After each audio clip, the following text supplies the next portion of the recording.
What's up? It's another episode of Watch You Strappin. These are not watch reviews, they're just quick wristwatch check of the day with a aftermarket strap pairing with a particular watch, just to show the pairing, maybe give some people some ideas, have some fun with what I'm having fun with, I guess.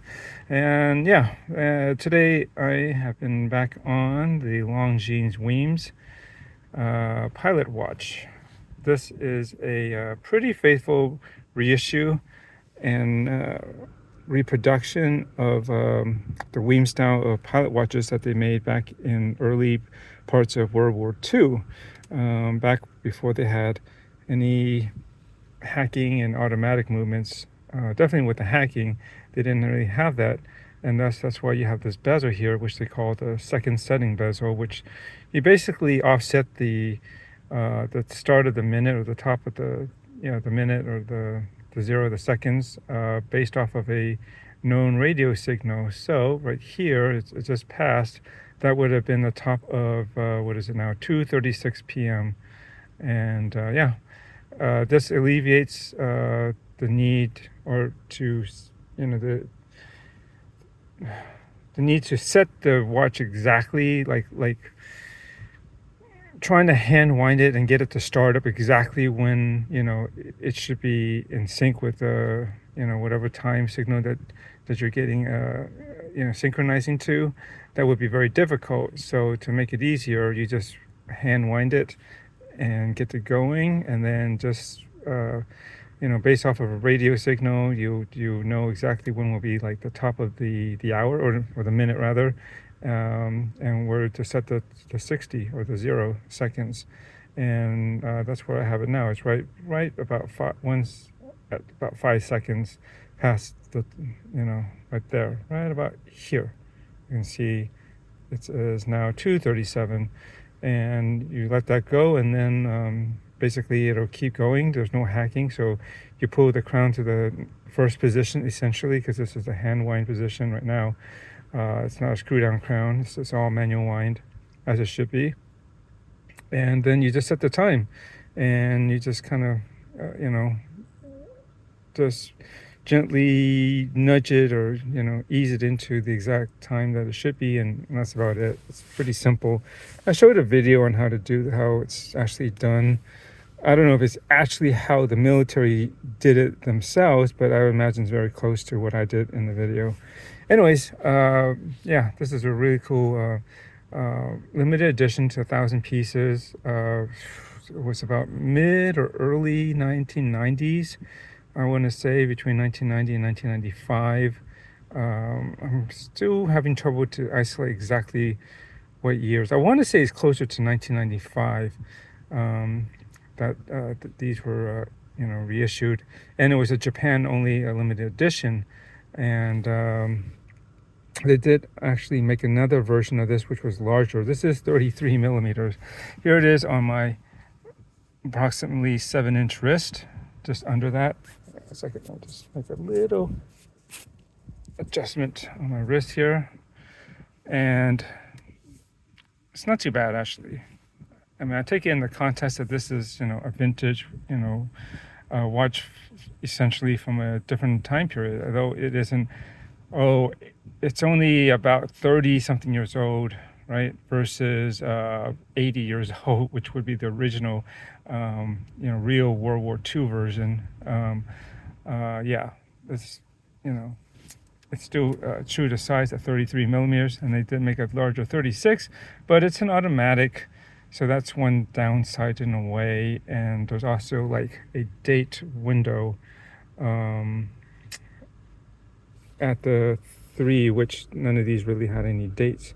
So at least those two factors for me were kind of a deal killer for reproduction of the Weems style watch. It's just this net didn't need a date, and I think it should have kept it as a only hand wound version only, and that's it. So today I am going to the strap now, which is what these videos are primarily about, at least supposed to be, but I try to throw in my thoughts on the watches as that it's on as well, just whatever's on the top of my head, just to give some extra bit of information or what my experience has been or whatever it is. This is from Haveston. You can see from this logo if you don't recognize it. This is from their service series. Usually these are based off of, well, actually all their stuff are pretty much based off of vintage military, inspiration, designs. But this one is from their service series and the Canvas Corps series of straps. They're all canvas material, really nicely made. Got reinforced holes, skirt length. You can see this comes all the way up here, but I just put a little bend in it, and it keeps nice and close to the rest of the strap, so it's not sticking out or anything like that. And the great thing is that last keeper is floating, so you can move it up and down. So whatever the length happens to be, can be always placed exactly where you want it to hold down the tail end of the strap. And it is a single pass too, which I like.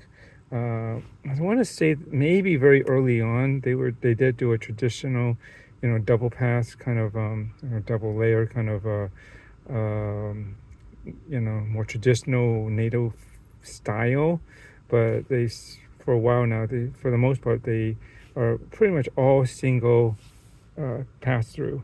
The only ones I think that aren't are their Parade series, which has a more sheen to it. It's a little bit, like seatbelt material type of straps. And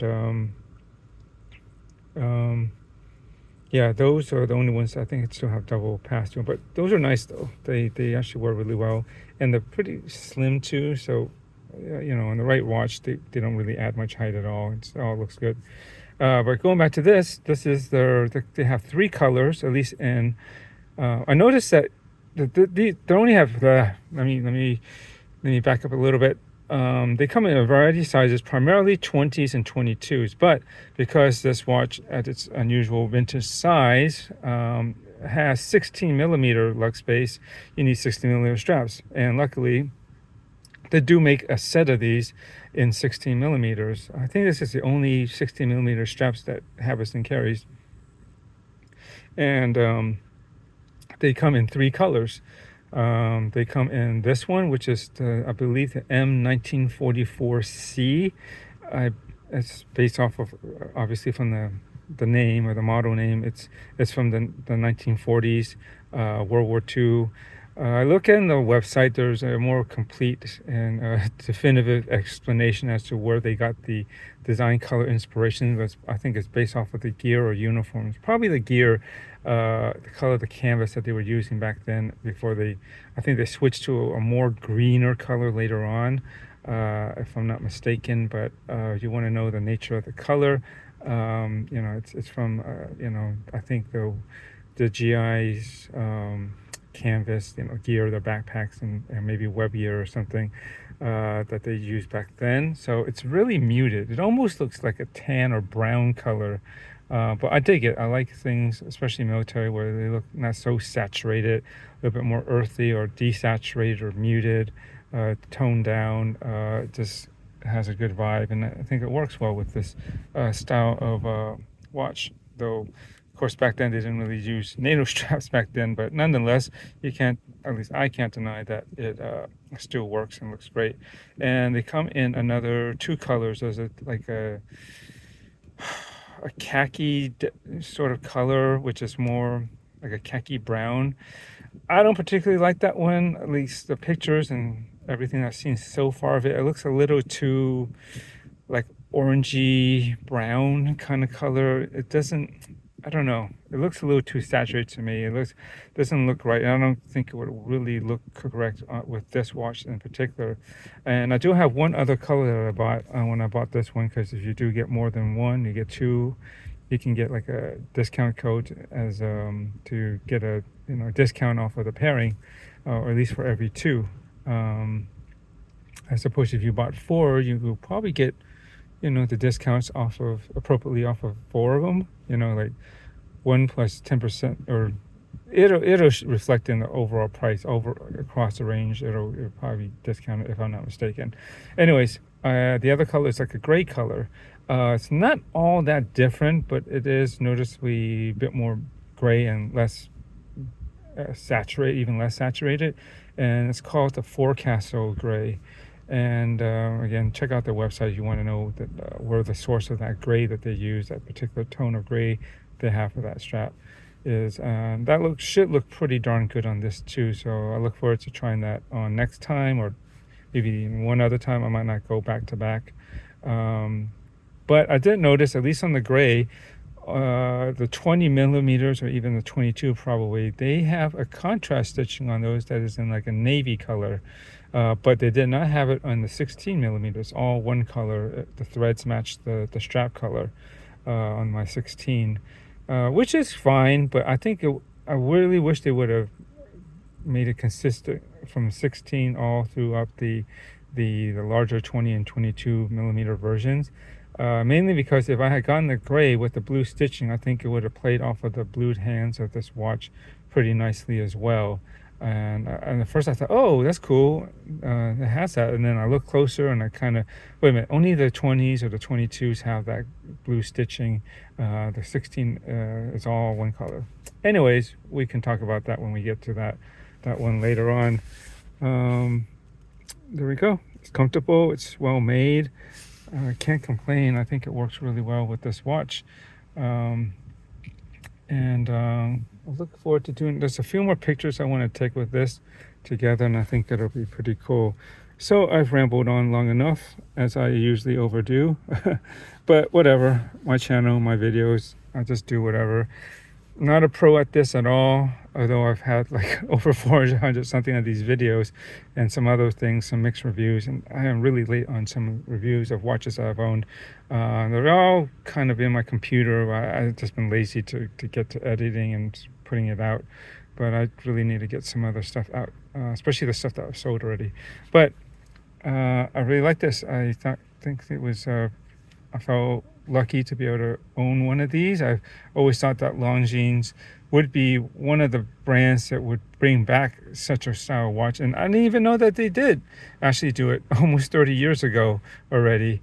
And I was talking about this maybe within the last 3-4 years or so, about, like, you know, getting into more vintage watches, and especially when I learned more about the Weems style, the early pilot watches on the Allied side, the British RAF and the US Army Air Force. They actually have a version of these too. You know, especially after watching the movie Dunkirk, and the more famous, probably the most famous of the Weems is the Omega CK2129, if I got the reference number correctly. Looks very similar. You see it in Dunkirk on the RAF pilot wrist, played by Tom Hardy. Yeah, those are the most mass-produced, I think, and issued to the RAF in particular, the Spitfire pilots. Later on, they got some other ones that didn't have the bezel, but I think what I understand is a lot of them kept the ones with the bezel. It has an additional timing feature, and personally, I think it looks better than the other later versions that removed it. Those are much cleaner, but for me, that's a little too clean. It looked a little boring. I like something that has more detail and just something more interesting about it than just, you know, a three-handed time only, you know, pilot watch. That's me, and I think this does it really nicely. Yeah, it's small, but I think, you know, it's fine. I take it in the context of, you know, this is a cool, you know, watch that they would probably have actually worn if they did, or the real ones. This is a replica of that, but it's at least officially replicated by one of at least the 5 main manufacturers of Weems style watches back then, which included Omega, as I mentioned, Zenith, Movado, and I believe JLC, if I remember correctly. And that's a pretty good company of other brands to be amongst that were had the honor and the service to, you know, duty to produce some of these for the militaries. Okay, I guess that's it. So thanks for watching, and enjoy your watches, of course. Thank you. Bye.